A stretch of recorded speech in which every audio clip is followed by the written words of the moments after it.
La conducta sexual incorrecta. Si uno tiene sexo en un momento inapropiado o en un lugar inapropiado con alguien que es una virgen, con alguien que no es su esposa o que no es una mujer, uno es culpable de la falta de la conducta sexual incorrecta. Esta falta se comete en 3 continentes, pero no en el continente norte de Uttarakuru. Nota al margen. Sexo en un momento inapropiado se refiere a durante la menstruación, cuando no se desea, cuando están cerca los padres o el maestro de uno.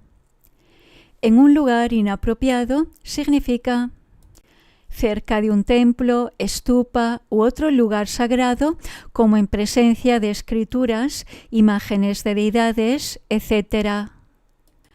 Con alguien que es una virgen significa con una monja, una niña o con una mujer que haya tomado los 8 preceptos durante un día. Si un monje tiene sexo con un animal, con otro monje, con un prisionero, un fugitivo o con la esposa de su maestro, él es culpable de la falta de la conducta sexual incorrecta. Si el monje no pertenece a la sangha, ¿contra quién ha transgredido?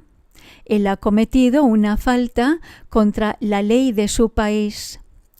Supón que durante tiempos en los que impera el mal o en tiempos tumultuosos, o bajo el gobierno de un rey tiránico, debido al temor, uno ordena a su esposa y a sus concubinas que se conviertan en monjas. Si uno aún intimida con ellas usando alguno de los 3 orificios, uno es culpable de conducta sexual incorrecta. Si uno tiene sexo consigo mismo o con alguien por la carretera, al lado de una estupa o de un templo o en una asamblea, uno es culpable de mantener una conducta sexual inapropiada. Si uno mantiene relaciones sexuales con alguien que, aunque está bajo la protección del rey o de los padres o de los hermanos, ha mantenido una cita o ha aceptado la invitación de uno o el pago, uno es culpable de tener una conducta sexual incorrecta. Uno es culpable de mantener una conducta sexual incorrecta si mientras está teniendo sexo con su esposa se imagina que ella es otra mujer, o si mientras está teniendo sexo con la esposa de otro se imagina que ella es su propia esposa. La falta de la conducta sexual incorrecta puede ser grave o leve. Si es provocada por aflicciones fuertes, es grave. Si es provocada por aflicciones débiles, es leve. El habla incorrecta. Si uno pudo haber visto, oído, sentido o conocido algo, si uno duda o pregunta, si uno dice algo que no es cierto, eso se llama hablar con falsedad.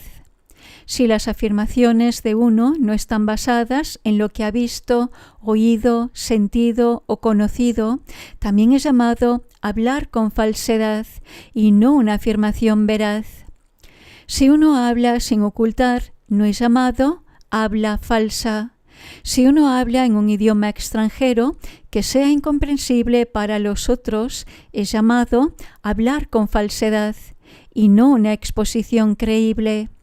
Si uno presenta una tesis retorcida o un galimatías intrincado que resulta incomprensible para los otros, eso también es llamado hablar con falsedad y no una propuesta creíble. Uno es culpable de crear división o de insultar con el habla si uno hace daño a otros con sus palabras. De forma similar, uno comete la falta de hablar insinuando o de hablar por hablar. Estas 7 acciones no virtuosas son a la vez acciones y senderos, mientras que las 3 acciones no virtuosas de la mente solo son acciones, pero no senderos. ¿Por qué? Porque uno no puede cometer una falta solo con la acción mental. Acción frente a no acción. Algunos postulan las partículas surgen unas tras otras y perecen pensamiento tras pensamiento. Después de que una partícula perece, no permanece en ninguna parte. Todo lo que no existe no tiene ninguna relación con una acción, por no hablar de la inacción. Su postulado no es cierto. ¿Por qué? Porque en el mundo todos los fenómenos funcionan en virtud de causa y efecto. Sin una causa no existe el efecto. Por ejemplo, si uno se pone frente al agua o a un espejo, entonces la imagen de la cara aparece reflejada allí. Sin una cara no existe la imagen. Similarmente, una acción es realizada por el cuerpo o el habla de uno. Lo opuesto de una acción es la inacción. Cuando uno se coloca frente al agua o a un espejo, la imagen de la cara de uno aparece reflejada allí. Similarmente, una persona con malos pensamientos parece desagradable, mientras que una persona con pensamientos virtuosos parece agradable. Similarmente, allí puede existir una acción y una inacción. Una persona tiene una buena apariencia debido al resultado de sus buenas acciones, mientras que otra tiene una apariencia horrible debido a sus malas acciones. Similarmente, allí puede existir una acción y una inacción. Aunque los pensamientos de uno perecen uno tras otro, este proceso no invalida una acción o una inacción, tal como yo expliqué antes utilizando las analogías de la lámpara y el río. Aunque los pensamientos de uno perecen uno tras otro, uno puede hablar de una acción y de una inacción desde el punto de vista de la verdad relativa. Aunque las partículas perecen una tras otra, la vacuidad de este proceso no invalida la verdad relativa y uno puede dar un nombre falso al proceso. Alguien que ha matado a su madre o su padre o un arhat es culpable de una falta grave más allá de toda medición, sea un padre o un arhat. Como todo el mundo, están compuestos de los 5 agregados, los 12 campos de los sentidos y los 18 elementos o esferas.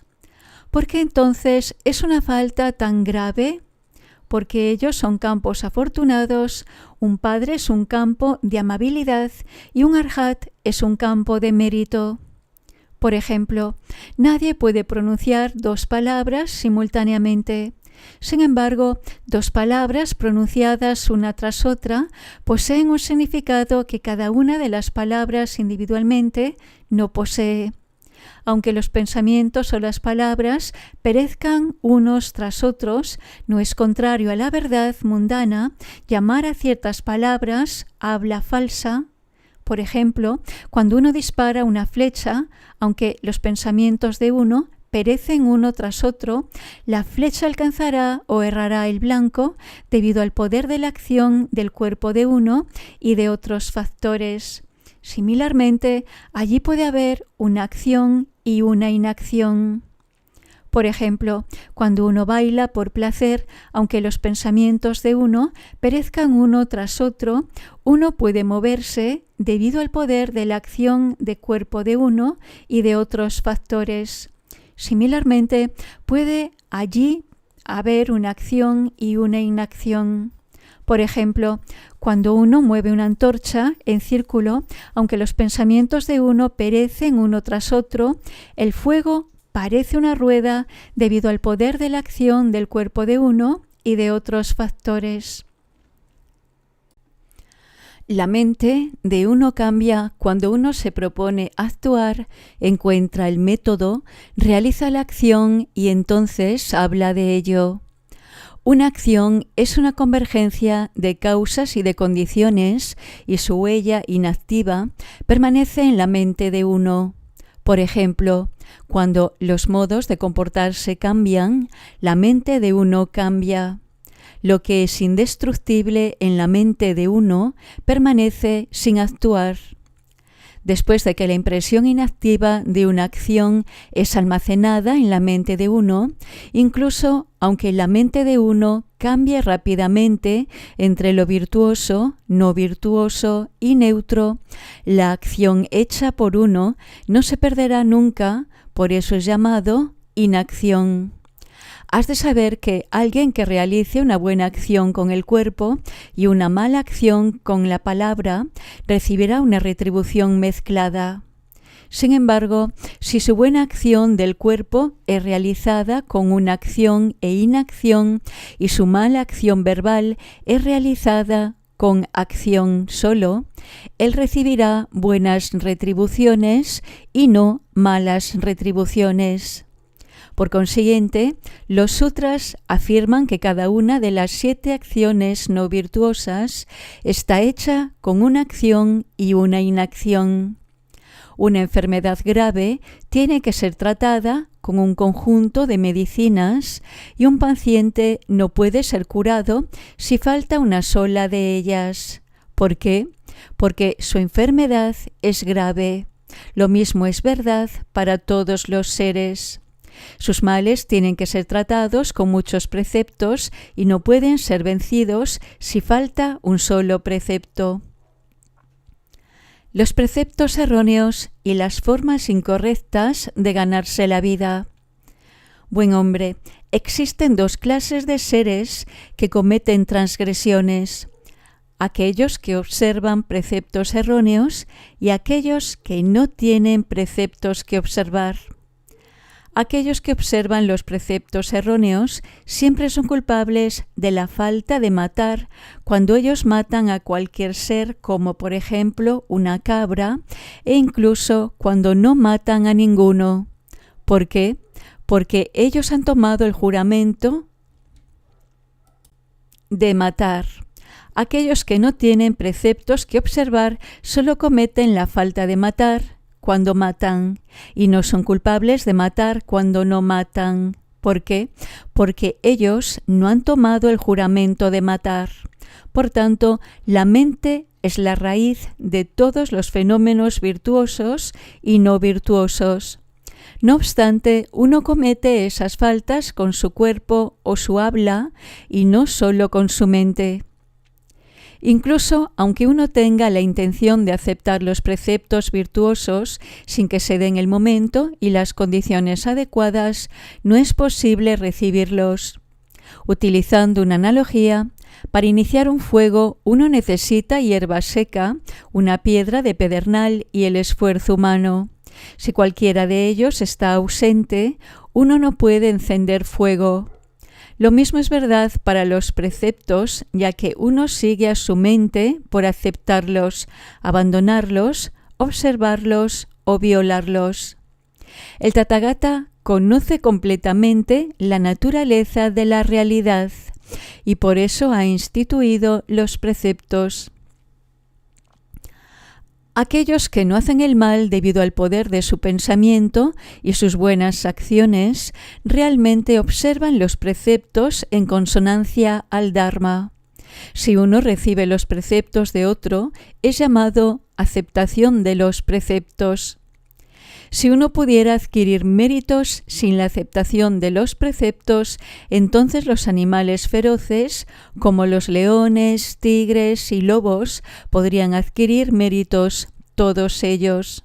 Y sin embargo, no pueden. Por tanto, aquellos que aceptan los preceptos correctos adquirirán méritos inmensurables, mientras que aquellos que aceptan preceptos erróneos cometerán faltas inmensurables.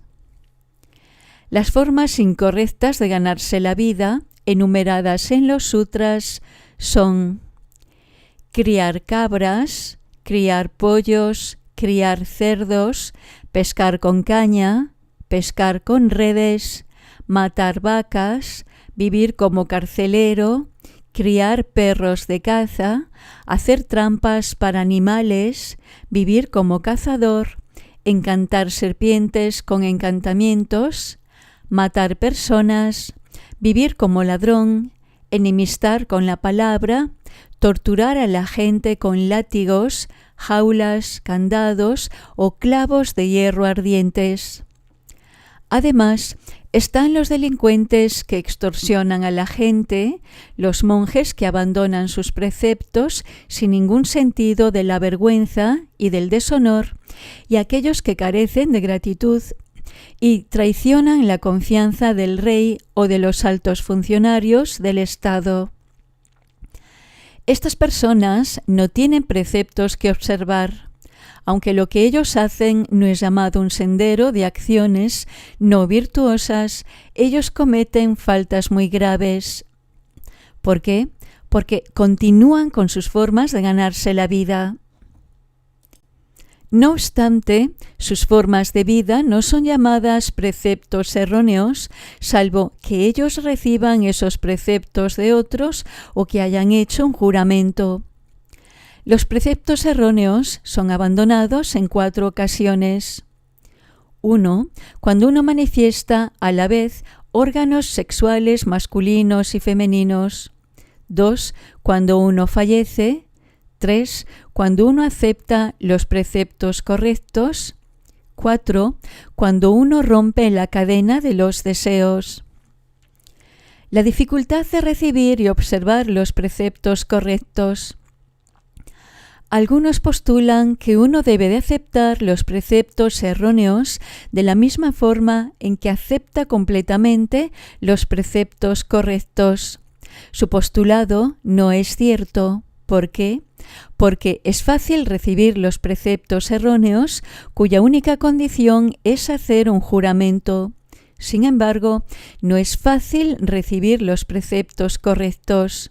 Uno tiene que utilizar 5 métodos, esto es, las 5 fuerzas, que son las fuerzas de la fe, el esfuerzo, la atención, la concentración y la sabiduría.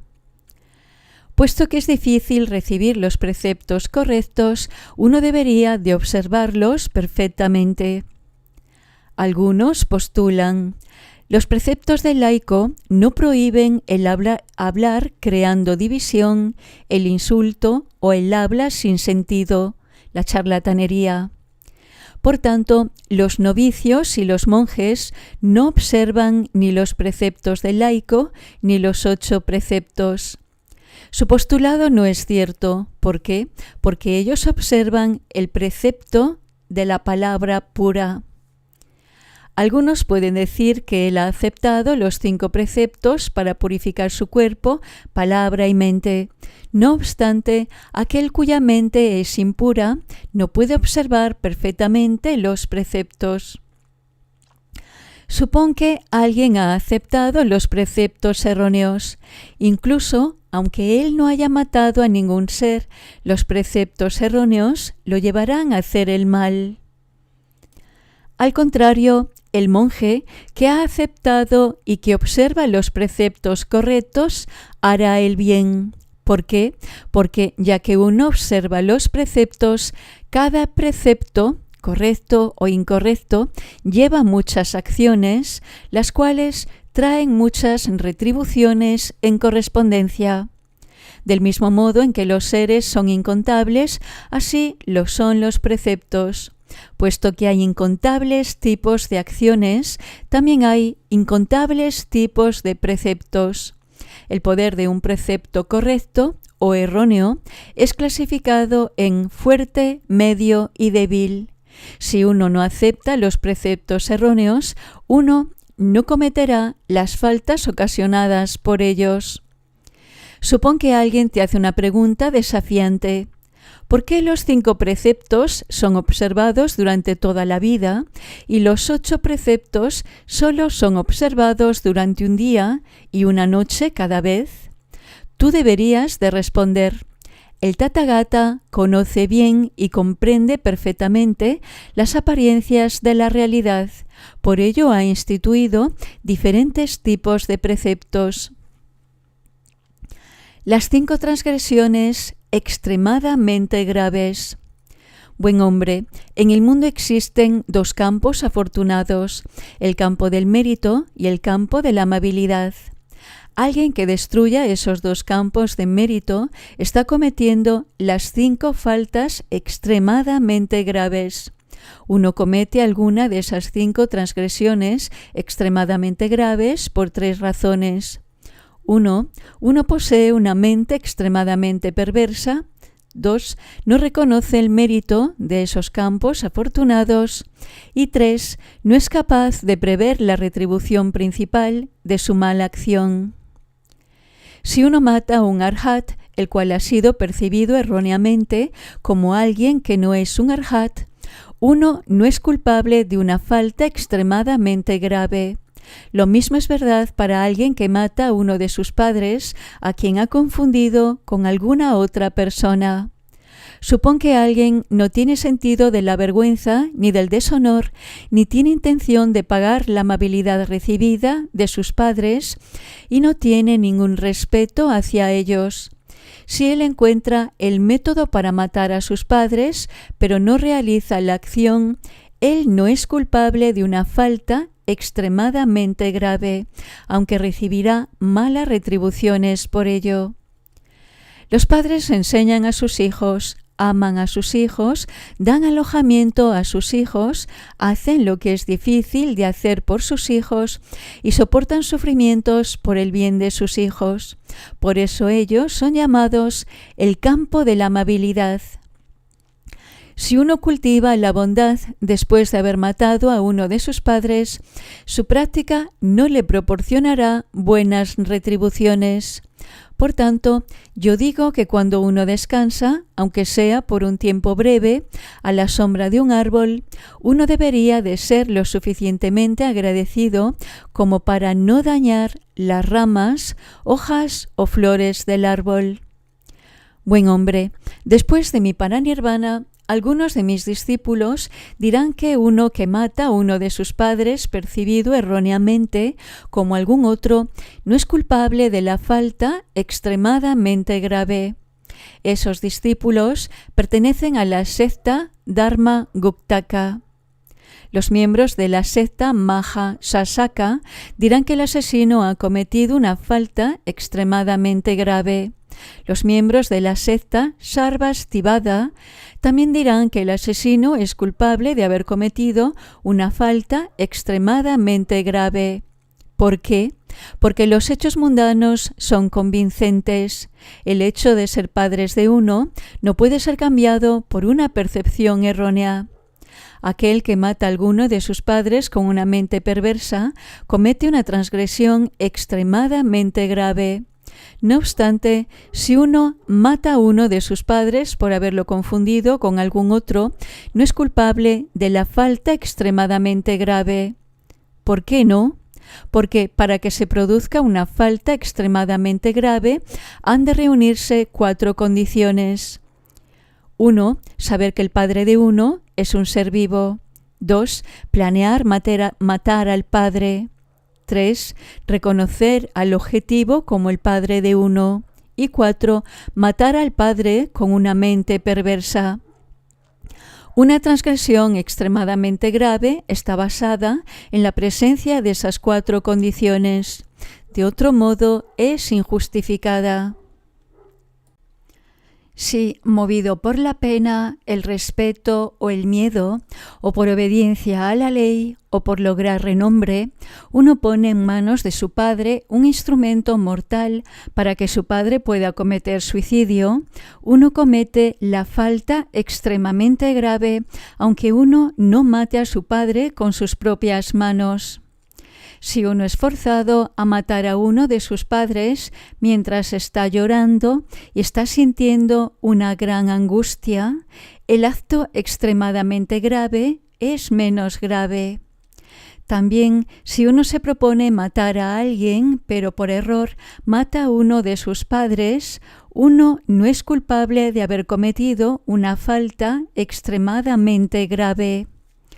Supón que alguien intenta matar a su madre y que por error mata a otra persona que se le parece. Entonces, accidentalmente, él mata a su madre cuando pone el cuchillo en su sitio. Él no es culpable de la transgresión extremadamente grave. Si uno mata a un padre por una percepción errónea o por accidente, uno comete la falta de matar, pero no la falta extremadamente grave. De las 5 transgresiones extremadamente graves, el parricidio es la menos grave. El matricidio es grave. Matar un arhat es más grave. Hacer salir sangre intencionadamente a un Buda es mucho más grave. Y crear la disensión en la sangha es la más grave de todas. Existen 4 casos en el matar. 1. El sujeto matado es valioso y la intención es menos mala. 2. El sujeto matado es menos valioso y la intención es mala. 3. El sujeto matado es valioso y la intención es mala. Y 4. El sujeto es menos valioso y la intención es menos mala. Un ejemplo del primer caso es matar a un padre sin una mente perversa. Un ejemplo del segundo caso es matar a un animal con una mente perversa. Un ejemplo del tercer caso es matar a un padre con una mente perversa. Un ejemplo del cuarto caso es matar a un animal sin una mente perversa. La gravedad y lo definitivo de las retribuciones. Los 3 elementos de una acción mala tienen diversos niveles de gravedad. Existen casos en los que el método es grave y la acción y la conclusión son menos graves. Donde la conclusión es grave y el método y la acción son menos graves, donde el método y la acción son graves y la conclusión es menos grave, donde el método y la conclusión son graves y la acción es menos grave. Para un mismo objeto dado, uno recibirá retribuciones más graves o menos graves de acuerdo a la gravedad de la intención de uno. Buen hombre, supón que alguien tiene la intención de ofrecerme comida, pero que antes de hacer eso, él le da a un perro hambriento. Yo aún lo alabo como un gran practicante de la generosidad. Quien da limosnas sin detenerse a identificar al receptor como siendo un campo afortunado o no, adquiere méritos inmensurables. ¿Por qué? Porque su mente es buena y pura. Existen 4 clases de acciones, una de las cuales no trae retribuciones, mientras que las otras 3 traen retribuciones respectivamente en la vida presente, en la siguiente vida o en una vida futura. Además, de acuerdo a la retribución y su tiempo de llegada, las acciones de uno pueden clasificarse en 4 clases. 1. La retribución es insegura, pero su tiempo de llegada es seguro. 2. La retribución es segura, pero su tiempo de llegada es inseguro. 3. Tanto la retribución como su tiempo de llegada son seguros. Y 4. Tanto la retribución como su tiempo de llegada son inseguros. Un tiempo de llegada seguro significa que una retribución va a llegar con seguridad en la vida presente, en la vida siguiente o en una vida futura. ¿Qué significa una retribución segura? Si uno realiza una acción repetidamente y a propósito, sin arrepentirse, disfrutándola, haciendo votos de ello y regocijándose después de hacerla, esta acción traerá una retribución segura. Todas las demás acciones acarrean retribuciones inseguras. Mitigando una retribución y cambiando su tiempo de llegada. Si una acción cometida por uno traerá una retribución insegura y un tiempo de llegada inseguro, este potencial kármico puede ser cambiado. Además, si una retribución va a llegar con seguridad en una vida futura, el potencial kármico de uno también puede ser cambiado de forma que puede recibir la retribución en la vida presente. ¿Por qué? Porque a través del poder de la sabiduría de uno y de una mente benevolente, una retribución mala, al ser recibida primero, puede ser menos grave. Las retribuciones para los potenciales kármicos pueden ser graves o menos graves, dependiendo de si llegan más alejados o más cercanos en el tiempo. Uno recibe retribuciones una tras otra, siguiendo la convergencia de las causas y condiciones. Supón que alguien observa los preceptos, que controla su cuerpo y que cultiva su mente y su sabiduría, y que sabe que las buenas y malas acciones traerán sus correspondientes retribuciones. Él puede cambiar un potencial kármico mayor en un potencial menor, o puede quedar exento de la retribución de un potencial kármico menor. Supón que alguien es tan afortunado como para encontrar un buen amigo instruido, quien le enseña a cultivar la bondad y a entrenarse para alcanzar la iluminación. Él puede cambiar una retribución grave que debe de llegar en una vida futura en una retribución menos grave que llega en la presente vida. Supón que alguien tiene potenciales kármicos del reino del deseo, después de que ha alcanzado el tercer fruto del oyente, convirtiéndose en uno que no retorna más. Él puede cambiar sus potenciales kármicos y recibir en esta vida presente las retribuciones que iban a madurar inicialmente en una vida futura. Los arhat pueden hacer lo mismo. Buen hombre, un hombre sabio, que observa los preceptos, que controla su cuerpo y que cultiva su mente y su sabiduría, puede destruir los potenciales kármicos extremadamente graves, lo mismo que el mantra antídoto y la joya antiveneno destruyen los males. Supón que alguien comete una transgresión pequeña con un método menos grave, pero cuya conclusión es grave. Si él no observa los preceptos, no controla su cuerpo o no cultiva su mente y su sabiduría, él puede hacer que un potencial kármico menor se llegue a convertir en un potencial kármico muy importante. Potenciales kármicos sellados y abiertos. Cada ser puede realizar todo tipo de acciones y el potencial kármico de cada acción puede estar sellado o abierto. Si uno actúa con premeditación, este potencial kármico está sellado. Si uno actúa sin premeditación, está abierto. Un potencial kármico abierto trae una retribución insegura, mientras que un potencial kármico sellado trae una retribución segura. La retribución para un potencial kármico abierto madura en un tiempo indeterminado, mientras que la retribución segura de un potencial kármico sellado llega en un tiempo definitivo. Quienes crean potenciales kármicos abiertos observan los preceptos y tienen visiones correctas, mientras que quienes crean potenciales kármicos sellados violan los preceptos y mantienen visiones erróneas. Quienes crean potenciales kármicos abiertos creen en la causalidad, mientras que aquellos que crean potenciales kármicos sellados no creen en causa y efecto.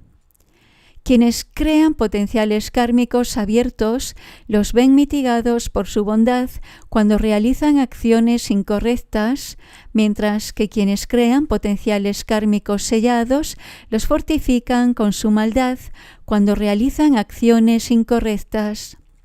Quienes crean potenciales kármicos abiertos recibirán retribuciones como humanos, mientras que quienes crean potenciales kármicos sellados reciben retribuciones como seres infernales. Quienes crean potenciales kármicos abiertos poseen atención correcta, mientras que quienes crean potenciales kármicos sellados no poseen atención correcta. Quienes crean potenciales kármicos abiertos se arrepienten de sus acciones durante los 3 períodos de tiempo, del día y noche, mientras que quienes crean potenciales kármicos sellados no se arrepienten de sus acciones en los 3 períodos de tiempo. Si uno ha creado potenciales kármicos sellados, buenos o malos, grandes o pequeños, traerán de forma segura las retribuciones correspondientes y en la escala correspondiente. Las retribuciones correspondientes para las diversas acciones. El cuerpo de uno está formado por la consciencia inicial. Después de que el cuerpo está formado, surgen inmensurables pensamientos. Aunque la consciencia inicial es virtuosa, después de que el cuerpo está formado, uno recibe una mezcla de retribuciones, buenas y malas, como sucede con dioses y humanos. El cuerpo de un habitante de los reinos infernales está formado por su consciencia no virtuosa. Después de que su cuerpo esté formado, recibe malas retribuciones. El cuerpo de un fantasma hambriento y el cuerpo de un animal también está formado por su consciencia no virtuosa. Después de que su cuerpo está formado, reciben una mezcla de retribuciones buenas y malas. El cuerpo provisional entre la muerte y el renacimiento está formado por su consciencia inicial, la cual no es virtuosa ni no virtuosa. Después de que está formado el cuerpo provisional, recibe una mezcla de retribuciones buenas y malas. Un ser humano también recibe una mezcla de retribuciones conforme él crece desde el estado de un embrión hasta la vejez. Tal como se afirmó en los sutras, las acciones y las retribuciones poseen 4 combinaciones. 1. Retribuciones negras para las acciones negras. 2. Retribuciones blancas para las acciones blancas. 3. Retribuciones mezcladas para las acciones mezcladas. Y 4. Ausencia de retribuciones para las acciones que no son ni negras ni blancas. Las retribuciones negras para las acciones negras quiere decir nacer en los reinos infernales. Retribuciones blancas para las acciones blancas quiere decir renacer en los cielos del reino de la forma. Retribuciones mezcladas para las acciones mezcladas quiere decir nacer en el reino del deseo como Dios, humano, animal o fantasma hambriento, preta. La ausencia de retribución para las acciones que no son negras ni blancas significa el renacimiento libre de aflicciones de los seres santos. Buen hombre, quien no comprende la causalidad de los fenómenos transmigra en la existencia cíclica durante innumerables vidas. ¿Por qué? Porque quien no entiende la causalidad de los fenómenos, aunque haya renacido en el cielo de ni con percepción ni sin percepción, del reino sin forma, para vivir durante 80.000 eones, cuando agote sus méritos puede caer incluso en alguno de los 3 destinos desafortunados. Buen hombre, nadie puede moldear las cosas mejor que la mente. Moldea aflicciones, las cuales moldean acciones, las cuales a su vez son las que moldean el cuerpo de uno. A causa de la paciencia, uno tendrá una buena apariencia y una buena voz y un comportamiento pacífico. Debido al enfado, uno tendrá una apariencia desagradable y una voz poco atractiva, y sus comportamientos serán vulgares. Lo mismo es verdad para los efectos del engaño.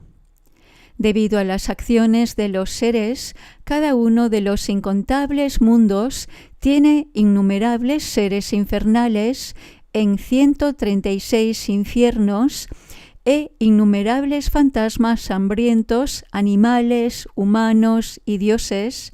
No obstante, debido a sus acciones virtuosas, incontables seres alcanzan la liberación. Las 10 acciones virtuosas. Buen hombre, las 10 acciones virtuosas pueden conseguir 3 cosas. 1. Dominar las aflicciones de uno. 2. Generar una mente bondadosa. Y 3. Fortificar la observancia de los preceptos. Son como las 3 cosas que pueden eliminar un veneno. 1. La medicina antídoto. 2. Un mantra. Y 3. Una joya verdadera. Si alguien es diestro en el autocontrol y discrimina entre lo correcto e incorrecto con una memoria plena, él puede consumar las 10 acciones virtuosas. Y al contrario, si carece de autocontrol y no tiene ni fe ni un sentido de la vergüenza y del deshonor, él puede consumar las 10 acciones no virtuosas. Cada una de las 10 acciones virtuosas comprende 3 elementos. 1. El método. 2. El acto. Y 3. La conclusión. El método es obedecer y hacer ofrendas a los padres, maestros, preceptores y saludar a los virtuosos con palabras agradables. El acto es hacer estas cosas sinceramente y la conclusión es estar alegre, no arrepentirse y cultivar la memoria. Cada elemento tiene 3 niveles de ejecución: fuerte, medio y débil. Por ejemplo, el método es fuerte, el acto es medio y la conclusión es débil. El método es medio, el acto es fuerte y la conclusión es débil. El método es débil, el acto es fuerte y la conclusión es media. Las 10 acciones virtuosas están basadas en la ausencia de codicia, enfado y engaño, mientras que las 10 acciones no virtuosas están basadas en la codicia, enfado y engaño. Uno puede transitar por el sendero de las 10 acciones virtuosas, tanto que las haya aceptado o no como preceptos. Los diferentes tipos de preceptos. Uno pierde los preceptos en 6 ocasiones. 1. Cuando uno destruye sus raíces de virtud. 2. Cuando uno manifiesta al mismo tiempo órganos sexuales masculinos y femeninos. 3. Cuando muere. 4. Cuando uno abandona los preceptos. 5. Cuando uno acepta preceptos erróneos. Y 6. Cuando uno abandona su cuerpo del reino del deseo. Algunos postulan que uno abandona los preceptos cuando perece el Dharma del Buda. Su postulado no es cierto. ¿Por qué? Porque tras haber aceptado los preceptos, uno no los pierde. Al contrario, si uno no acepta los preceptos, no recibe ninguno de ellos. Los preceptos que prohíben las malas acciones del cuerpo, palabra y mente son llamados los preceptos de la liberación. Los preceptos que surgen en la mente de uno en cualquiera de los 4 niveles de concentración y en sus respectivos acercamientos son llamados los preceptos de meditación. Los preceptos que surgen en la mente de uno cuando uno ve la iluminación antes de lograr el primer nivel de concentración son llamados los preceptos libres de aflicciones. Los preceptos que permanecen en el continuo mental de uno y que permiten que no actúe de forma incorrecta en las vidas futuras son llamados preceptos de inacción. Los preceptos que posibilitan que uno controle sus facultades con atención correcta y que no abandone el autocontrol cuando ve, oye, toca y conoce los objetos de los sentidos, esto es, las visiones, sonidos, olores, sabores, sensaciones táctiles y objetos mentales, son llamados preceptos de control de las facultades. ¿Por qué los preceptos son llamados preceptos? Preceptos significa prohibiciones, puesto que prohíben todo lo no virtuoso. Los preceptos también son llamados un paso estrecho porque su naturaleza no permite lo no virtuoso.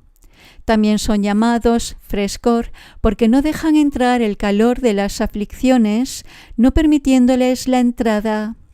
También son llamados ascendentes porque hacen posible que uno renazca en los cielos e incluso que pueda alcanzar la iluminación insuperable. También son llamados aprendizaje porque uno aprende a domar su mente y sus facultades para desarrollar la sabiduría.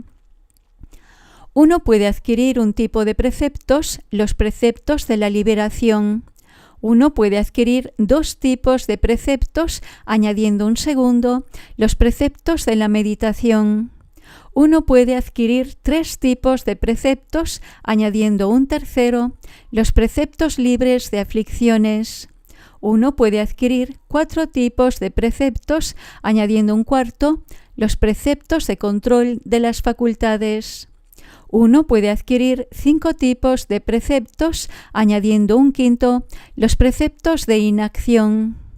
Buen hombre, uno recibe los preceptos de la liberación en la vida presente y adquiere los preceptos de la meditación en la vida pasada, presente o futura. Buen hombre, cuando uno acepta los preceptos de la liberación, si uno observa seriamente los males de padecer repetidamente, los nacimientos y muertes y las virtudes de la liberación, uno no solo los recibe como preceptos, sino que también recibe sus esencias como inacción. Los preceptos de inacción duran la vida de uno, sea larga o corta. Uno pierde los preceptos de inacción por 3 razones. 1. Por esforzarse poco en adornar la iluminación. 2. Por abandono del autocontrol. Y 3. Por indecisión en la aceptación del precepto de acción. Uno retiene un precepto de inacción por 3 razones. 1. Por mantener sus votos originales. 2. Por mantener un estricto autocontrol. Y 3. Por una decidida aceptación del precepto de acción. Buen hombre, además de las 10 acciones virtuosas y las 10 acciones no virtuosas, calificadas respectivamente por los preceptos correctos y los preceptos erróneos, existen acciones virtuosas y no virtuosas no cubiertas por los preceptos. Uno realiza una acción virtuosa o no virtuosa con una acción y una inacción. Por ejemplo, una buena acción, salvo que sea abandonada, es hecha con ambas, con una acción y una inacción. Entonces, en un segundo pensamiento, solo queda el aspecto de no acción porque el acto se ha ido. El aspecto de no acción de un acto hecho en una vida pasada o en la presente continúa en las vidas futuras. Si alguien que ha recibido los preceptos en esta vida hace el mal, él ha hecho 2 acciones, una buena acción con un acto y una mala acción con una inacción. Uno abandona una buena acción hecha con una acción y una inacción por 2 razones. 1. Las limosnas dadas ya han sido gastadas y 2. La mente de uno abandona la buena acción. Uno pierde los preceptos de la meditación en 2 ocasiones. 1. Cuando la meditación de uno retrocede y 2. Cuando uno destruye sus raíces de virtud. Uno las pierde en otras 3 ocasiones. 1. Cuando uno muere. 2. Cuando su meditación retrocede. Y 3. Cuando uno renace en un cielo. Uno pierde los preceptos libres de aflicciones en 3 ocasiones. 1. Cuando el logro espiritual de uno retrocede. 2. Cuando la capacidad de uno avanza desde lo bajo a lo alto. Y 3. Cuando uno consigue un fruto elevado. Cuando la vida celestial de uno finaliza, todos los potenciales de las buenas acciones mentales desaparecen. Cuando uno corta sus raíces de virtud, todos los potenciales de todas las buenas acciones de cuerpo, habla y mente se pierden. Buen hombre, si alguien ha adquirido plenamente los preceptos de la liberación, los preceptos de la meditación, los preceptos libres de aflicciones y los preceptos del control de las facultades, él entiende claramente el sendero de las 10 acciones virtuosas. La duración de las vidas de los seres.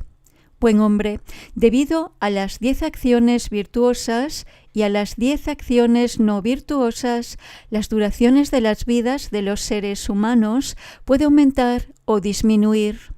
Puede disminuir hasta llegar a los 10 años o puede aumentar hasta llegar a un número incontable de años. No obstante, la duración de la vida de los humanos en el continente norte de Uttarakuru tiene una duración fija de 1000 años.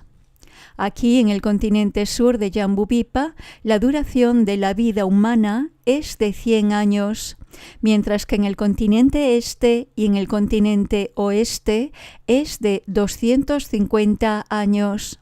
Como aquí la duración de la vida de un ser humano puede incrementarse hasta un incontable número de años, también la vida humana allí puede durar un incontable número de años. La duración de la vida de los dioses en el primer cielo del reino del deseo, el de los 4 grandes reyes, es de 9 millones de años, pero la próxima forma de vida de cada dios es incierta. La duración de la vida de los dioses en el segundo cielo del reino del deseo, el de los 33, es de 18 millones de años, pero la próxima forma de vida de cada dios es incierta. La duración de la vida de los dioses en el cielo de Yama, el tercer cielo del reino del deseo, es de 36 millones de años, pero la próxima vida de cada dios es incierta.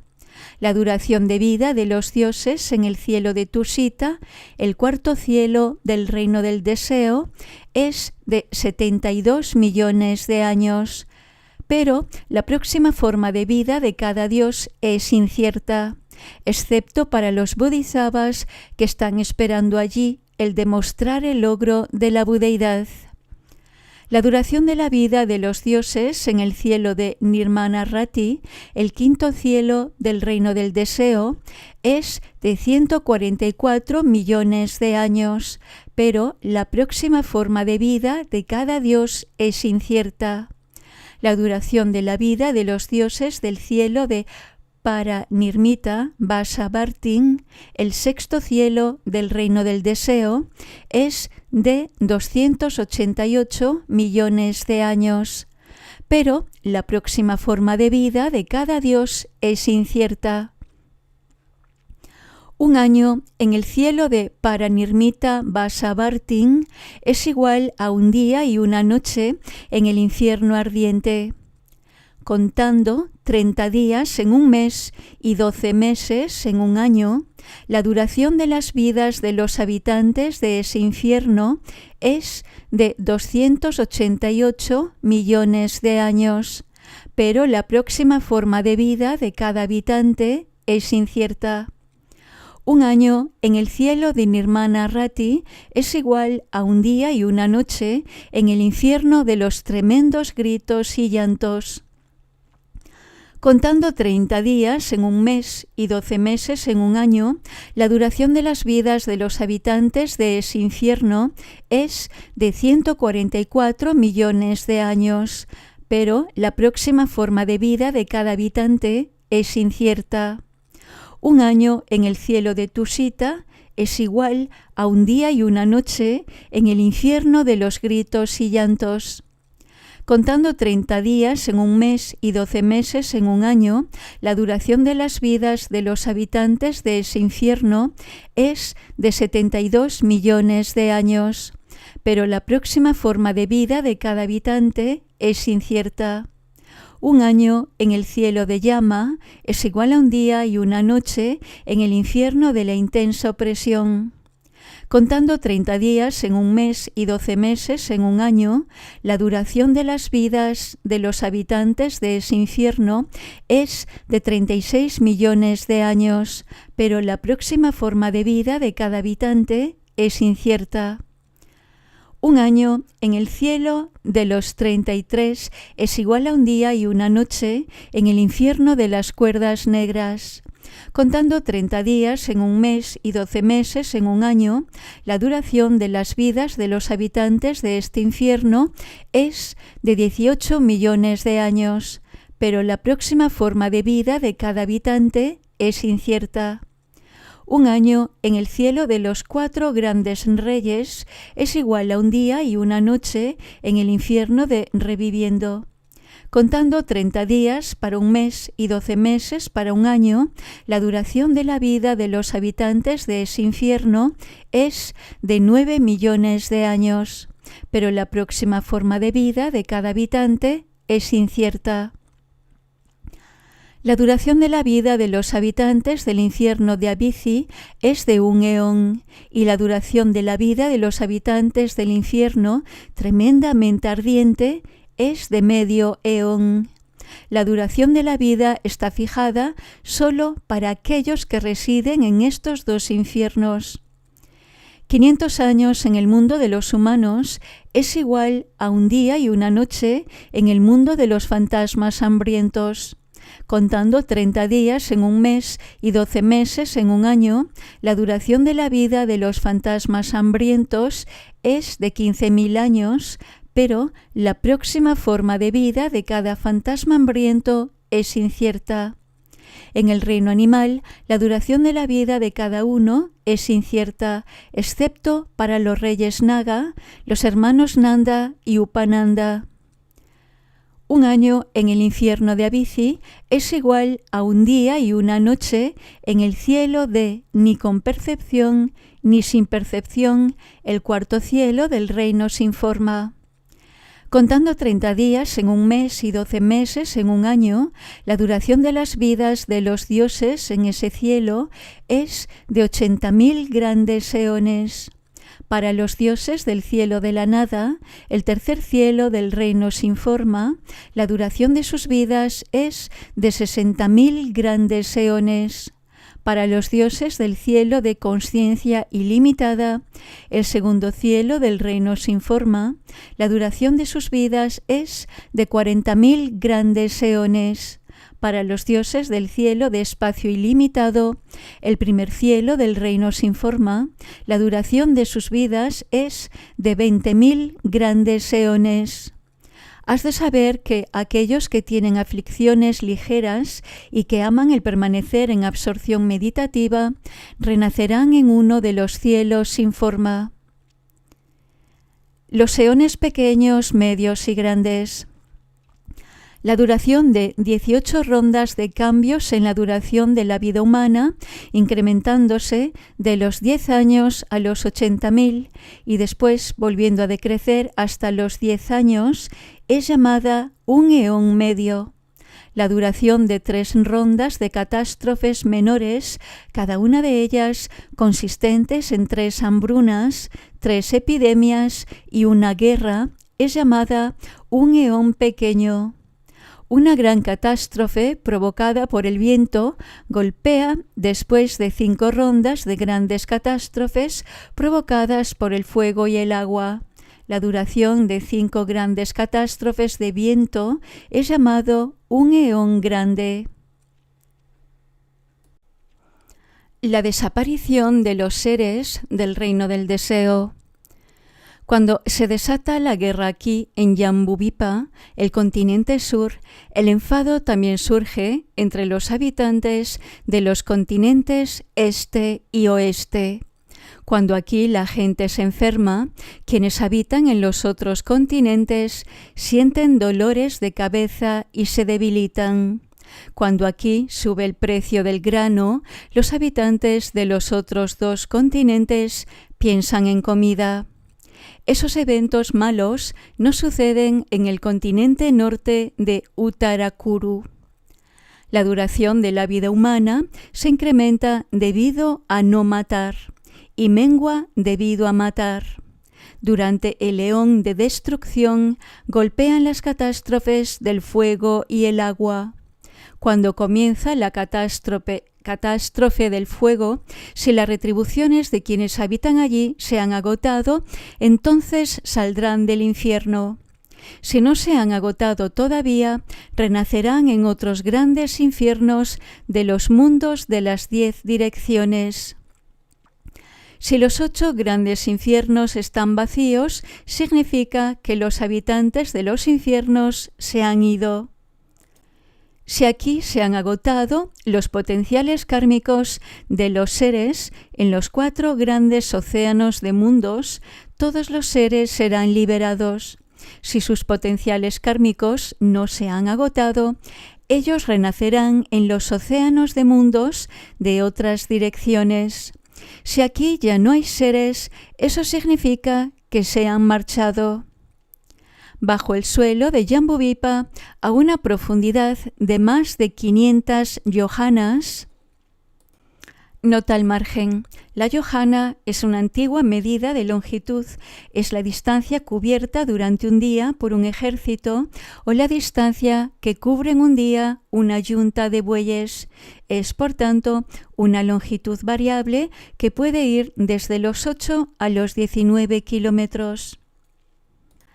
A una profundidad de más de 500 yojanas está la ciudad del rey Yama, que tiene una longitud y una anchura de 75.000 yojanas. Si los potenciales kármicos de los fantasmas hambrientos ya se han consumido, entonces abandonarán la ciudad. Si sus potenciales kármicos aún no se han agotado, tienen que renacer en otra ciudad del rey Yama, en los mundos de las otras direcciones. Si no hay fantasmas hambrientos en la ciudad, significa que la han abandonado. En ese tiempo, a través de causas internas, alguien alcanzará el primer nivel de concentración y anunciará en voz alta: está tranquilo en el primer nivel de concentración. Está tranquilo en el primer nivel de concentración. Todos aquellos que oigan sus palabras meditarán y alcanzarán el primer nivel de concentración. Entonces ellos abandonarán sus cuerpos humanos y renacerán como dioses en los cielos del primer nivel de concentración. Entonces, a través de causas internas, uno de los dioses en los cielos del primer nivel de concentración alcanzará el segundo nivel de concentración y en voz alta anunciará: está tranquilo en el segundo nivel de concentración. Está tranquilo en el segundo nivel de concentración. Aquellos que han oído sus palabras meditarán y alcanzarán el segundo nivel de concentración. Entonces ellos abandonarán sus cuerpos del primer nivel de meditación y renacerán en los cielos del segundo nivel de concentración. En ese tiempo, desde el infierno de Abici hasta los cielos del primer nivel de concentración, no habrá ningún ser. Más allá de los 4 continentes se eleva la cadena montañosa de Yugandhara. Esta es la tercera de las 8 cadenas montañosas que rodean al monte Sumeru, donde hay 7 soles. Sin embargo, debido al mérito de los seres, solo parece un sol, y este madura los granos y revitaliza toda la vegetación. Cuando comienza el apocalipsis del fuego, aparecen todos los 7 soles y son incinerados los granos, hierba, árboles, montañas, ríos, la gran tierra, el monte Sumeru, el rey de las montañas, e incluso los cielos del primer nivel de concentración. Cuando los dioses del segundo nivel de concentración ven la catástrofe, se sienten aterrorizados. Sin embargo, los dioses que habían renacido allí antes que ellos dirán a los dioses recién llegados: «No tengáis miedo, ya hemos visto ese apocalipsis del fuego antes. Parará allí y no llegará hasta aquí». La reaparición de los seres en el reino del deseo. Incluso después de que haya transcurrido una ronda entera de la duración de la vida de los humanos, desde los 10 años incrementándose hasta los 80.000 y luego decreciendo hasta los 10, el calor del fuego del apocalipsis aún no se habrá disipado. Entonces las lluvias caerán desde el medio de los cielos de los niveles de concentración. Después de otra ronda entera de la duración de la vida de los humanos, creciendo y decreciendo, debido al poder del potencial kármico de los seres, el viento, como 7 capas de nubes, aparecerán bajo el agua para retener el agua. En ese tiempo las lluvias pararán y sobre la superficie del agua aparecerá una película como si fuera nata de leche. Entonces el monte Sumeru y los 4 continentes que lo rodean reaparecerán gradualmente. El agua contendrá naturalmente todas las semillas de toda clase de vida. En ese tiempo, en el segundo nivel de concentración, vivirá un Dios cuyos méritos se agotan y a quien se le ha acortado la duración de su vida. Debido a sus potenciales kármicos, él renacerá en este mundo humano. Aquí él tendrá una vida larga y emitirá luz para iluminarse a sí mismo. Después de vivir solo durante mucho tiempo, él llegará a estar ansioso y piensa: si yo aún atesoro algún mérito, yo deseo que renazcan otros aquí para ser mis compañeros. Tan pronto como él genera ese pensamiento, en los cielos del segundo nivel de concentración, otros dioses que han agotado su mérito morirán. Debido a sus potenciales kármicos, renacerán allí. Cuando él los ve, se siente deleitado y piensa: estas personas son manifestaciones mías. Yo soy su creador y tengo el poder sobre ellos. Esas personas también pensarán: yo he nacido de él me ha manifestado y tiene el poder sobre mí. A través de esas causas y condiciones, todos los seres adoptan la visión errónea de que uno tiene un ego independiente. Buen hombre, los 5 agregados, los 12 campos de los sentidos y los 18 elementos o esferas, el mundo de los seres y el mundo de sus países llegan a existir debido a las 10 acciones. Buen hombre, existen 2 clases de bodhisattvas, aquellos que han renunciado a la vida en familia y aquellos que llevan una vida en familia.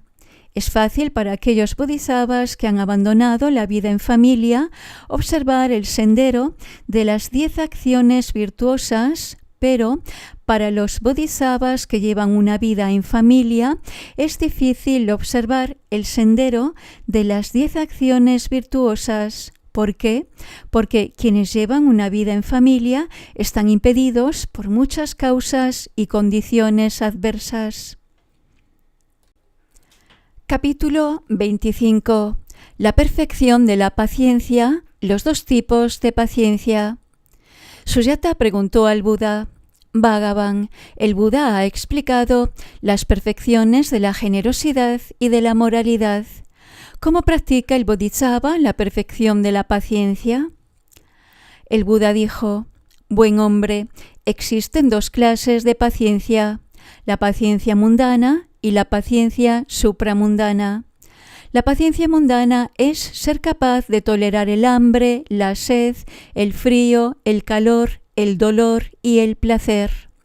La paciencia supramundana es ser paciente en la fe, en la generosidad, en la observación de los preceptos, en la escucha del Dharma, en el desarrollo de la sabiduría y en sostener las visiones correctas.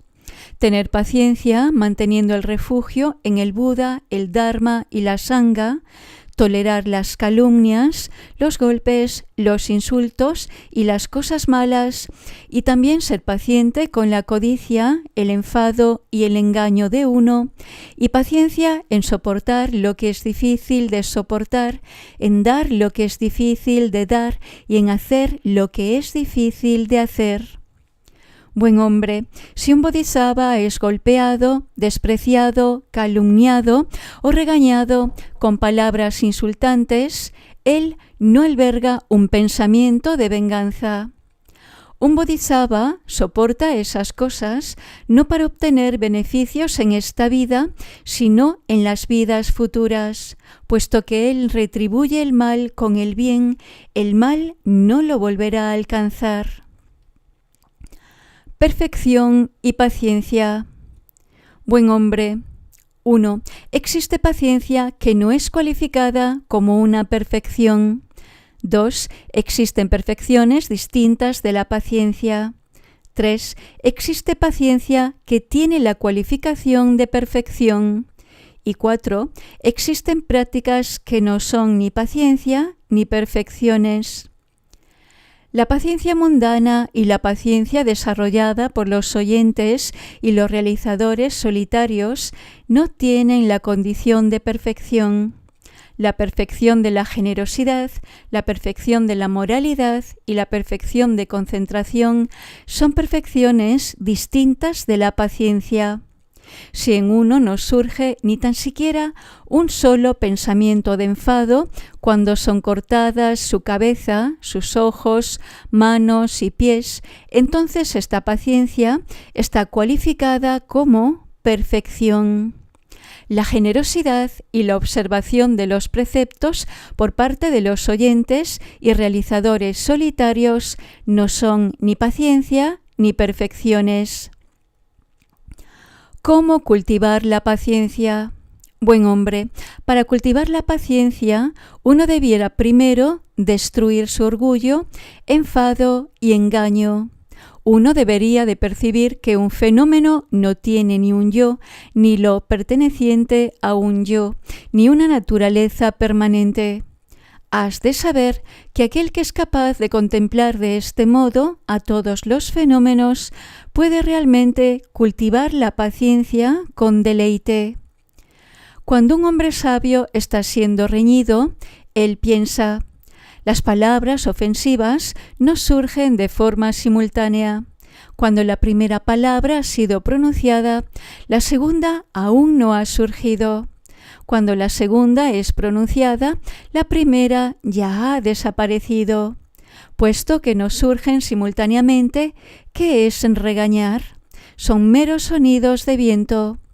¿Por qué debería de estar enfadado?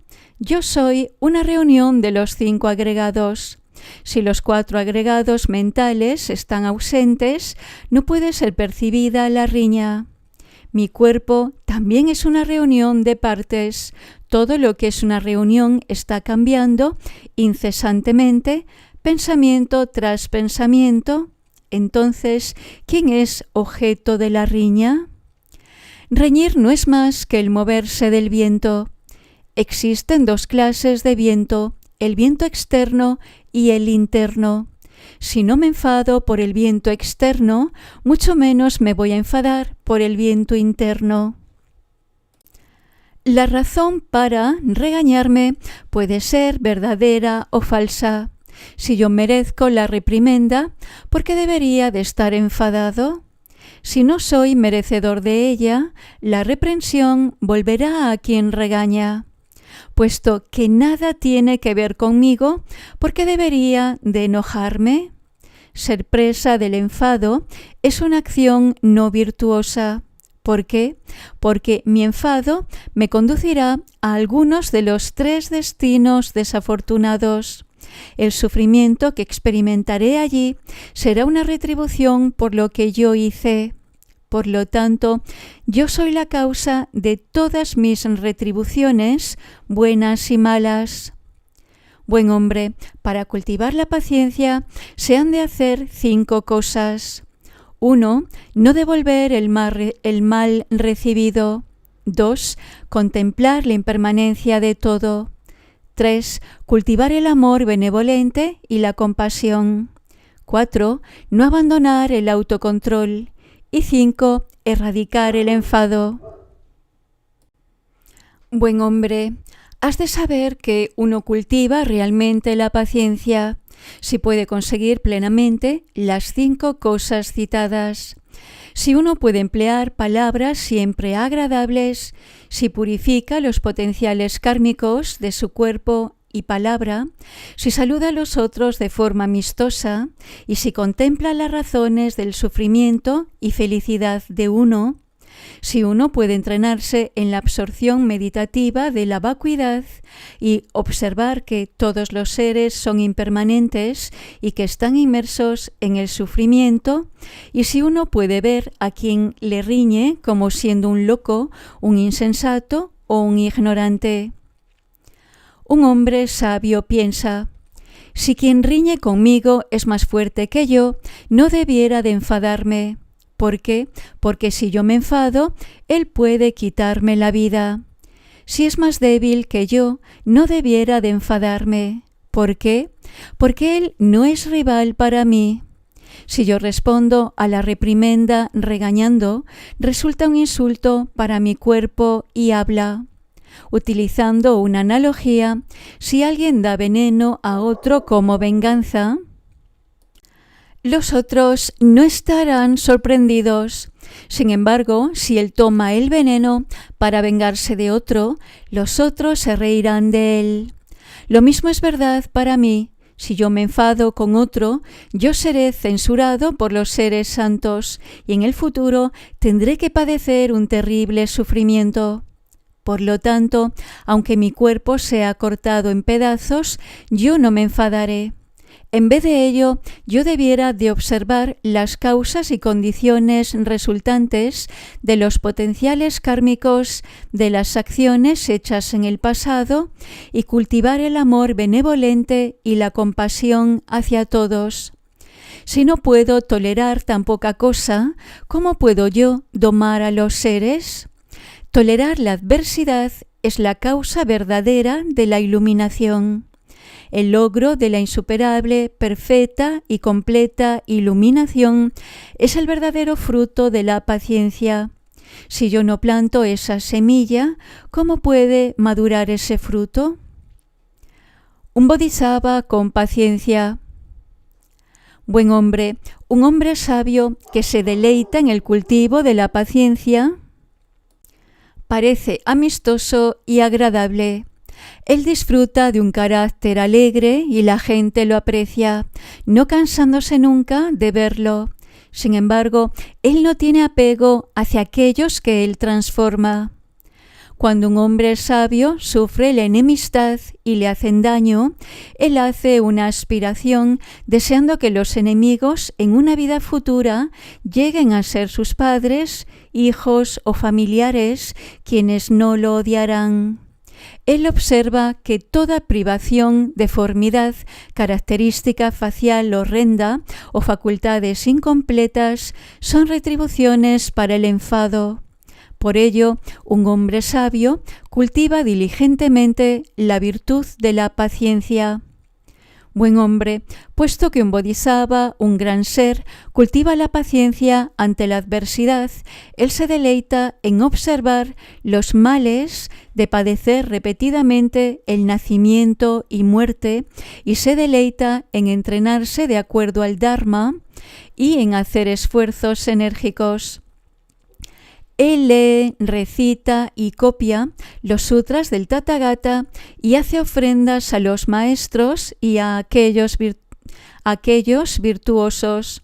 Él cuida del enfermo y del angustiado y cultiva el amor benevolente y la compasión universal. Cuando él ve a quienes están sufriendo, hace posible que dejen atrás su sufrimiento.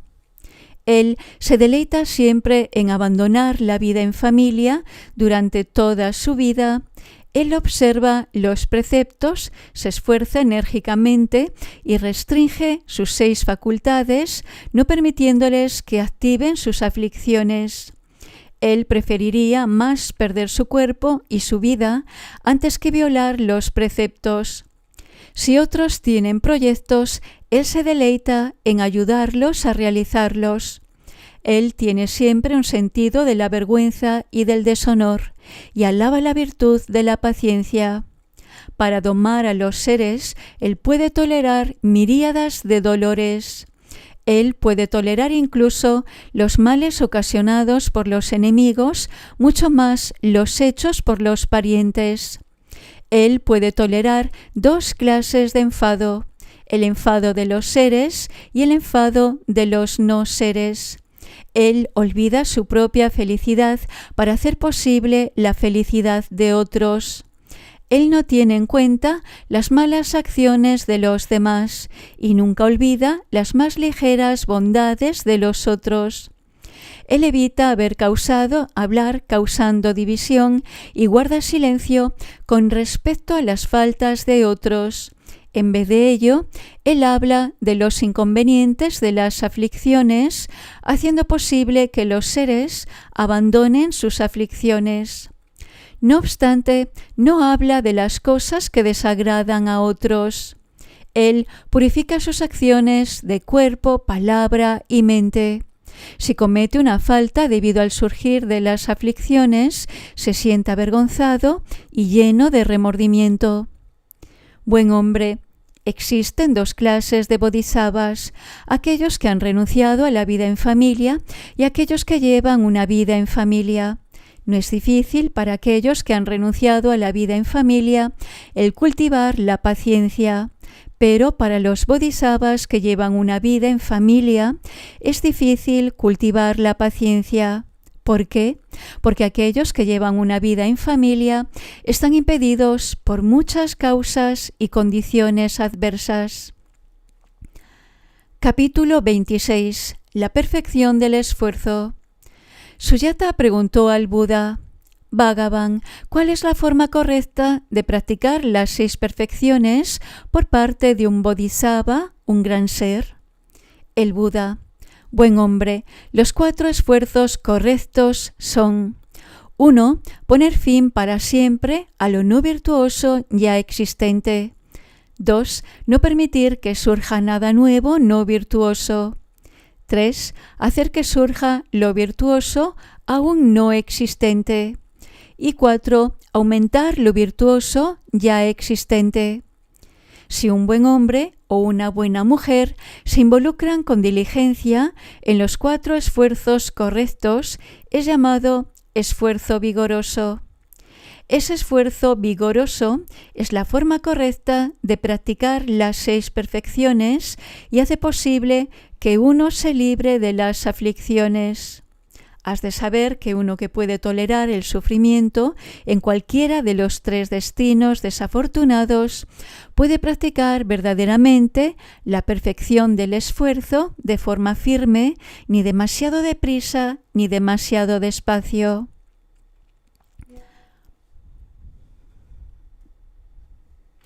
¿Cómo hacer esfuerzos vigorosos?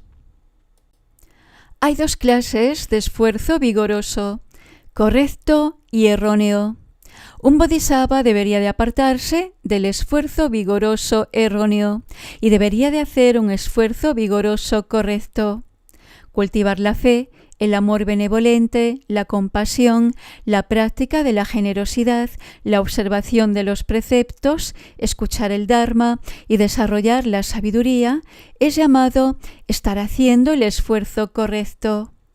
Hacer eso durante los 3 periodos del día sin arrepentirse, no estar contento con lo virtuoso que uno ha conseguido y aprender respecto a los fenómenos mundanos y supramundanos es llamado el esfuerzo correcto. Aunque un bodhisattva no escatima dar ni su cuerpo ni su vida, no obstante, para proteger el Dharma debería de estimar a ambos. Mientras realiza los 4 tipos de actividad andando, de pie, sentado o acostado, él se entrena de acuerdo al Dharma. Cuando no realiza buenas acciones, no es indolente.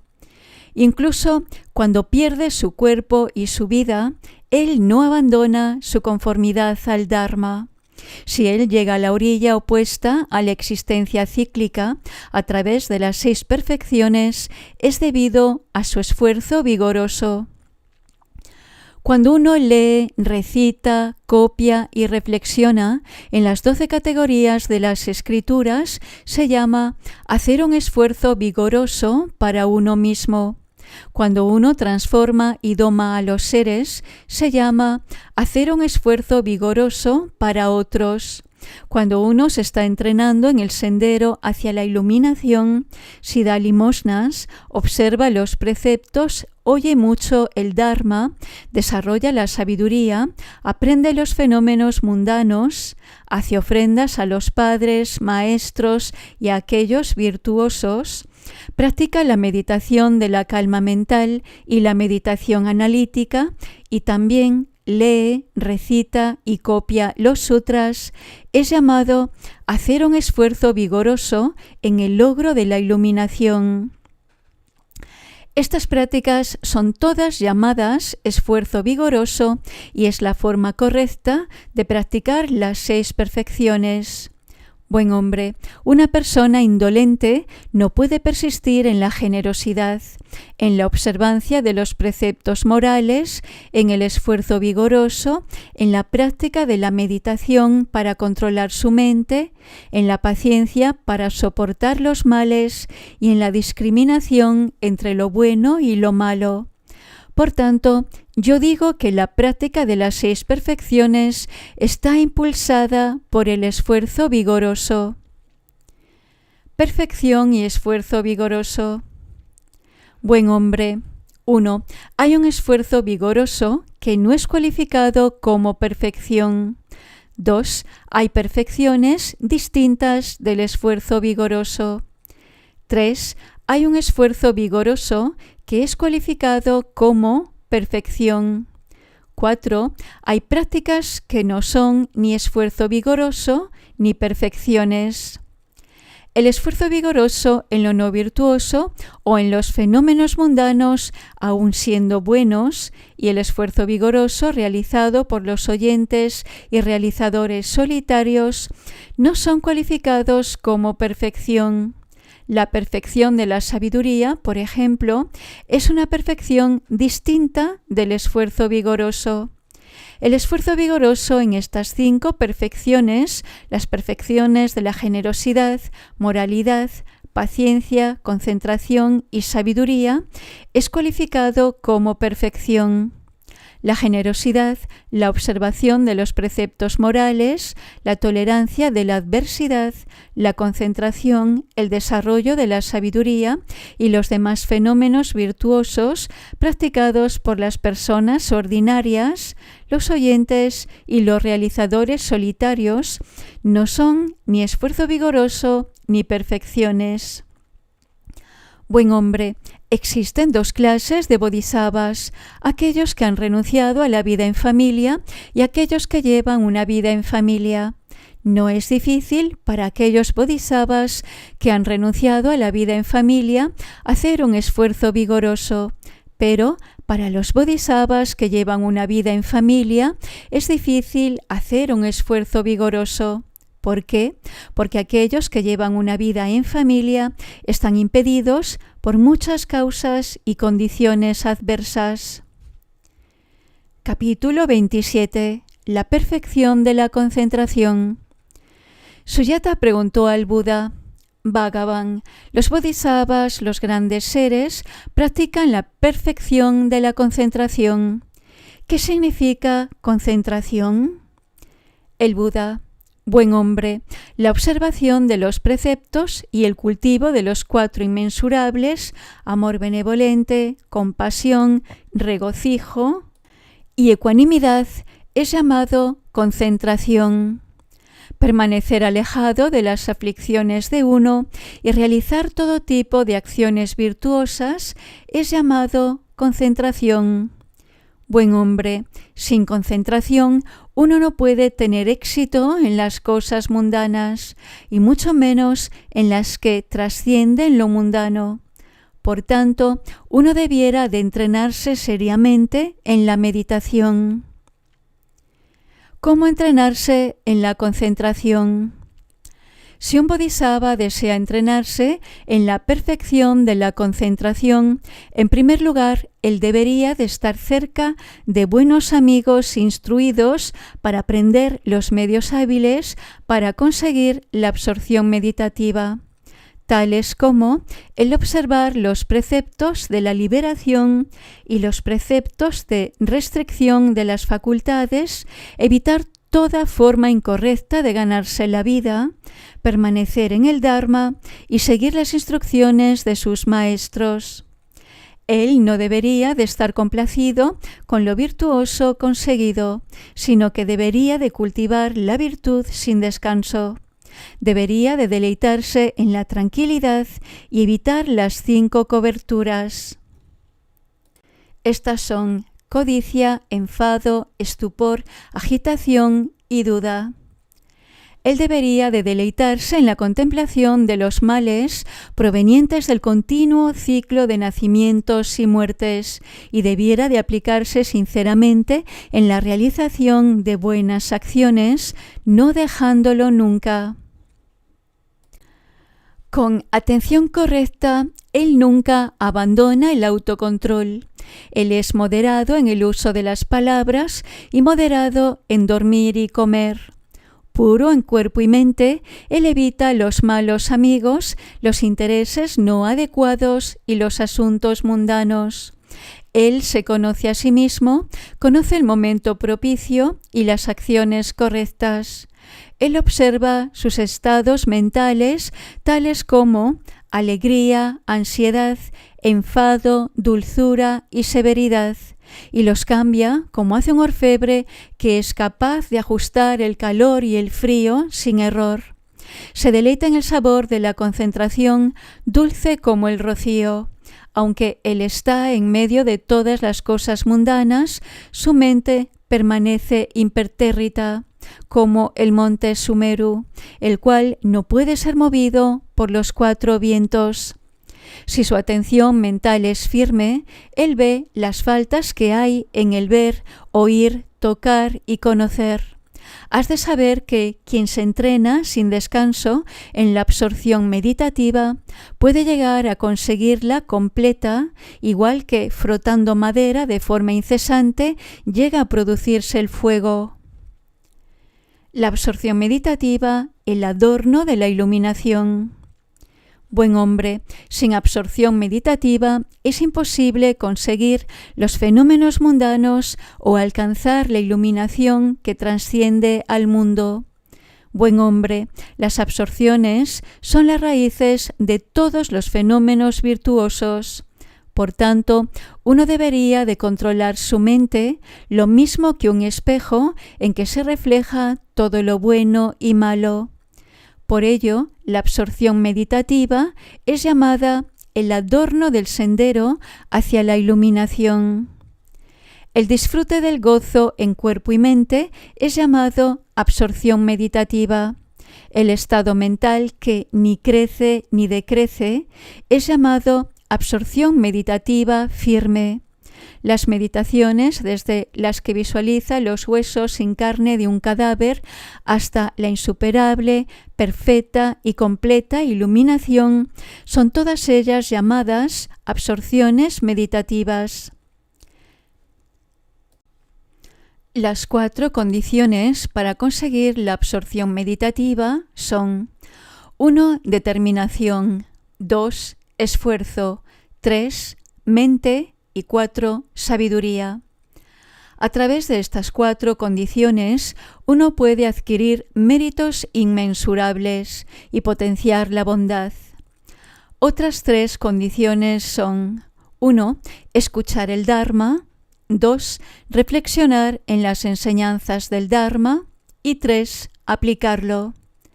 Partiendo de estas 3 condiciones, la absorción meditativa de 1 irá desarrollándose en 3 niveles de progreso: entrada, permanencia y profundización. Buen hombre, las semillas de la absorción meditativa se encuentran en el reino del deseo. Debido a esas semillas, uno puede obtener la absorción meditativa. En el reino del deseo, uno puede alcanzar absorciones meditativas que van desde el primer nivel de concentración del reino de la forma hasta el nivel de ni con percepción ni sin percepción del reino sin forma, siendo cada nivel superior al precedente. No obstante, la absorción meditativa puede retroceder, permanecer o profundizarse. Si uno ha alcanzado el 4º nivel de concentración del reino de la forma, entonces ésta será firme. En cada uno de los 4 niveles de concentración, uno experimenta alegría y alegría sutil, pero no en los niveles intermedios. Esto también es verdad para la adquisición de los 6 poderes milagrosos. Uno experimenta alegría y alegría sutil después de haber conseguido esos poderes, pero no antes. La absorción meditativa es llamada el adorno de la iluminación. A través de la absorción meditativa, uno puede transitar el sendero de aquellos que aún están aprendiendo y con posterioridad andar por el sendero de aquellos que ya no tienen más que aprender. Puede adquirir los 4 inmensurables, las 3 puertas de la liberación y poderes mágicos inmensurables que benefician a uno y a los demás. Puede conocer la mente de los demás para domarlos, revelar una inmensa sabiduría, desarrollar las 5 fuerzas, mutar la capacidad pobre en superior, poner fin al ciclo de nacimiento, vejez, enfermedad y muerte, conseguir la omnisciencia, ver claramente la naturaleza de la realidad como si fuera vista a través de una gasa transparente. Las 4 absorciones inmensurables. Buen hombre, un hombre sabio hace estas observaciones. Todas mis aflicciones son mis grandes enemigos. ¿Por qué? Porque mis aflicciones pueden herirme a mí y también herir a otros. Por tanto, yo debería de cultivar la mente del amor benevolente y de la compasión, con la intención de beneficiar a los seres y de obtener inmensurables fenómenos virtuosos puros. Los postulados de aquellos que afirman que los fenómenos virtuosos pueden ser conseguidos sin amor benevolente y compasión son completamente erróneos. El amor benevolente y la compasión pueden poner fin a los males, hacen posible que los seres abandonen el sufrimiento y encuentren la felicidad, y también hacen posible que uno trascienda el reino del deseo. Si el amor benevolente es mostrado en el reino del deseo, se llama amor benevolente del reino del deseo. Buen hombre, alguien que pueda cultivar el amor benevolente conseguirá méritos inmensurables. Si uno da paz a los enemigos antes que a otros, ello es llamado cultivar el amor benevolente. Buen hombre, los seres están divididos en 3 grupos: enemigos, amigos e indiferentes. Estos 3 son llamados los objetos del amor benevolente de uno. Quien cultiva el amor benevolente debería de comenzar con los amigos dándoles felicidad y luego gradualmente ir extendiéndolo a los enemigos. Buen hombre, el amor benevolente surge de la observación de los preceptos o de la práctica de la generosidad. Si uno puede ver a cada uno de los enemigos como si fuera su único hijo, esto se llama adquirir el amor benevolente. Buen hombre, con el amor benevolente, Uno puede tener conexión con la gente, pero no puede salvarlos del sufrimiento. No obstante, con la compasión pueden hacerse ambas cosas. Buen hombre, has de saber que quien ve lo bueno en su enemigo, aunque sea tan ligero como un cabello, y no ve lo que hay de malo en él, está aprendiendo el amor benevolente. Has de saber que aquel que visita y cuida de un enemigo cuando está enfermo y le da aquello que necesita, está cultivando correctamente el amor benevolente. Buen hombre, desarrollar la paciencia es la causa del cultivo del amor benevolente y el amor benevolente es la causa que da paz y felicidad a todos. Has de saber que aquel que puede cultivar el amor benevolente puede destruir las causas y condiciones de la arrogancia y puede practicar las 6 perfecciones de acuerdo al Dharma. Aquel que se entrena en la meditación está acumulando méritos puros, los cuales serán la base para su renacimiento en el cielo de Brahma. Si él es capaz de observar los males, de soportar repetidamente el nacimiento y la muerte y de observar la virtud del nirvana, los otros deberían de respetar la tierra que él ha hollado. Él puede soportar lo que es difícil de soportar, dar lo que es difícil de dar y hacer lo que es difícil de hacer. Él puede entrenarse en las 4 concentraciones y en las 4 absorciones meditativas y también en las 8 liberaciones. Él piensa que pueda recibir yo las dolorosas retribuciones de las malas acciones de cuerpo, palabra y mente de todos los seres en su lugar. Que puedan todos los seres recibir las buenas retribuciones producidas por mis acciones meritorias. El amor benevolente y la compasión pueden crecer o menguar con el número de sus objetos. Existen 3 niveles de amor benevolente y compasión: bajo, medio y alto. Existen 3 grupos de objetos: enemigos, amigos e indiferentes.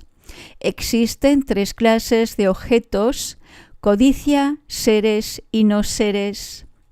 Meditando en estos objetos con las 4 mentes inmensurables, amor benevolente, compasión, regocijo y ecuanimidad, uno alcanzará las 4 absorciones meditativas inmensurables. Perfección y concentración. Buen hombre. 1. Hay concentración que no es cualificada como perfección. 2. Hay perfecciones distintas de la concentración. 3. Hay concentración que es cualificada como perfección. Y 4. Hay prácticas que no son concentración ni perfecciones. La concentración mundana y la concentración practicada por los oyentes y por los realizadores solitarios no es cualificada como perfección. La perfección de la generosidad, la perfección de la moralidad, la perfección de la paciencia y la perfección del esfuerzo son perfecciones distintas de la concentración. La absorción meditativa, semejante a un diamante, es una concentración que es cualificada como perfección. Las acciones virtuosas de los seres ordinarios, los oyentes y los realizadores solitarios, inducidas por la escucha y la reflexión, no son ni concentraciones ni perfecciones. Buen hombre, existen 2 clases de bodhisattvas: aquellos que han renunciado a la vida en familia y aquellos que llevan una vida en familia. No es difícil para aquellos bodhisattvas que han renunciado a la vida en familia entrenarse en la concentración pura, pero para los bodhisattvas que no han renunciado a la vida en familia es difícil entrenarse en la concentración pura. ¿Por qué? Porque aquellos que llevan una vida en familia están impedidos por muchas causas y condiciones adversas. Capítulo 28. La perfección de la sabiduría. ¿Cómo desarrollar la perfección de la sabiduría? Suyata preguntó al Buda: Bhagavan, ¿cómo practica un bodhisattva la perfección de la sabiduría? El Buda: Buen hombre, has de saber que un bodhisattva puede desarrollar la perfección de la sabiduría si se esfuerza en la observación de los preceptos y escucha mucho el Dharma, si lleva una forma correcta de ganarse la vida y cultiva la paciencia, si se apena de los seres, si tiene sentido de la vergüenza y del deshonor, y si se mantiene apartado de la envidia, si conoce medios hábiles para su entrenamiento, si soporta el sufrimiento para beneficio de los seres, sin arrepentirse, si se deleita en practicar la generosidad y en domar a los seres, si conoce bien las características de sus faltas graves y leves, si se empeña diligentemente en enseñar a los seres a practicar la generosidad y a realizar acciones meritorias, si conoce el significado de las palabras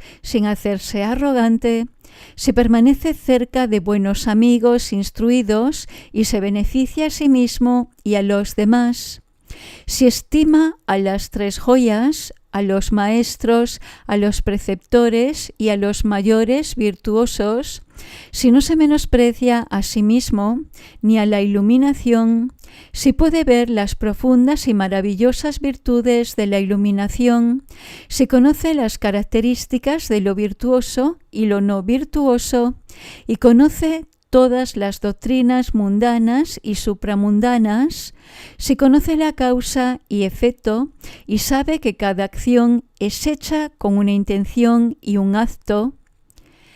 En uno, la sabiduría surge de tres fuentes: la escucha, la reflexión y el entrenamiento en la meditación. La sabiduría surge de la escucha si uno aprende los significados en base a la escucha de las palabras. La sabiduría surge de la reflexión si uno aprende los significados a través de la reflexión. La sabiduría surge del entrenamiento en la meditación si uno aprende los significados en base al entrenamiento en la meditación.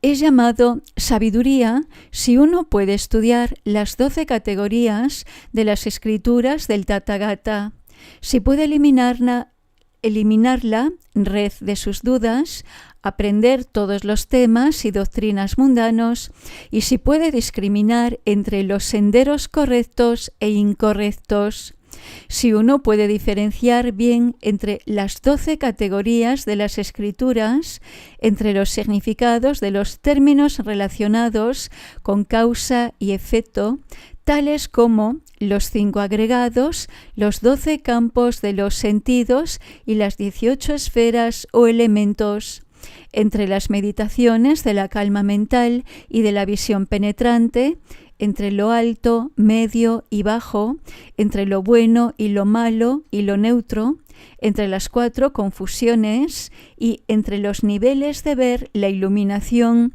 y entrenarse para la iluminación. Las 4 confusiones son tomar lo impermanente por permanente, el sufrimiento por felicidad, el yo no existente por existente y lo impuro por puro. Un bodhisattva con sabiduría. Buen hombre, un hombre sabio que busca adquirir los 18 fenómenos exclusivos, los 10 poderes, las 4 ausencias de miedo, la gran compasión y los 3 tipos de mente de la igualdad, permanece cerca de un Buda y de sus discípulos. Si no es posible encontrar el Dharma del Buda en el mundo, él se deleita estudiando con maestros no budistas. Incluso si se encuentra discurriendo por un sendero erróneo, él sigue buscando el verdadero Dharma. Él siempre cultiva las 4 mentes inmensurables: amor benevolente, compasión, regocijo y ecuanimidad, y busca conseguir los 5 poderes trascendentales. Con estos poderes, él puede observar la impureza y la impermanencia de los fenómenos compuestos y mostrar sus faltas. Los 5 poderes trascendentales son el ojo divino, el oído divino, el conocimiento de las vidas pasadas de otros, conocimiento de los pensamientos de otros y el poder de transformar el cuerpo y viajar al instante a cualquier parte. Él enseña a los seres a aprender los distintos idiomas, oral y escrito, para que ellos puedan dominar el habla correcta. Él hace posible que los seres dejen atrás sus enfermedades corporales y mentales, se deleitan en enseñar a otras materias mundanas y nadie supera sus esforzados comportamientos, tales como las prácticas del mantra y de la medicina. Es diestro en la obtención de riqueza, entonces él protege su riqueza, la utiliza para obtener buenas razones y la dona como limosna de acuerdo al Dharma. Aunque es instruido, no es arrogante. Aunque ha adquirido grandes méritos, no cae en la complacencia. Él enseña a los seres a encender la fe, a dar limosna, a respetar los preceptos, a escuchar mucho Dharma, a desarrollar la sabiduría. Él conoce la diferencia entre los métodos buenos, malos y neutros, y entre las causas y condiciones del estudio y del entrenamiento en la meditación, y su secuencia de vida. Él conoce el sendero de la iluminación y sus adornos y las capacidades grandes, medias y pequeñas de los seres. Él también conoce la teoría no budista de los sonidos, pero no está atado a ello. Él conoce el momento adecuado para domar a los seres, él conoce el mundo de los seres y el mundo de sus entornos y practica completamente las 6 perfecciones. Perfección y desarrollo de la sabiduría. Buen hombre. 1. Hay desarrollo de la sabiduría que no es cualificado como perfección. 2. Hay perfecciones distintas del desarrollo de la sabiduría. 3. Hay desarrollo de la sabiduría que es cualificado como perfección. Y 4. Hay prácticas que no son ni desarrollo de la sabiduría ni perfección. El desarrollo de la sabiduría mundana y el desarrollo de la sabiduría por parte de los oyentes y realizadores solitarios no es cualificado como perfección. No hay otras perfecciones distintas del desarrollo de la sabiduría. Por lo tanto, todas las 6 perfecciones desarrollan la sabiduría. La generosidad, la observación de la moralidad y el esfuerzo de los oyentes y realizadores solitarios no son ni desarrollo de la sabiduría ni perfecciones. Buen hombre, existen 2 clases de bodhisattvas: aquellos que han renunciado a la vida en familia y aquellos que llevan una vida en familia. No es difícil para aquellos bodhisattvas que han renunciado a la vida en familia desarrollar una sabiduría pura, pero para los bodhisattvas que llevan una vida en familia es difícil desarrollar una sabiduría pura. ¿Por qué? Porque aquellos que viven en familia están impedidos por muchas causas y condiciones adversas. Mientras el Buda estaba exponiendo esta enseñanza del Dharma, Suyata, el hijo de un mayor, y 1000 seguidores laicos despertaron la mente de la insuperable, perfecta y completa iluminación. Entonces se levantaron de sus asientos, prestaron obediencia al Buda y volvieron por donde habían venido. Traducido del sánscrito al chino durante la dinastía Liang del norte por el maestro del Tripitaka, Dharma Sekma, de India. Traducido al castellano por el Upasaka Losam Gyatso.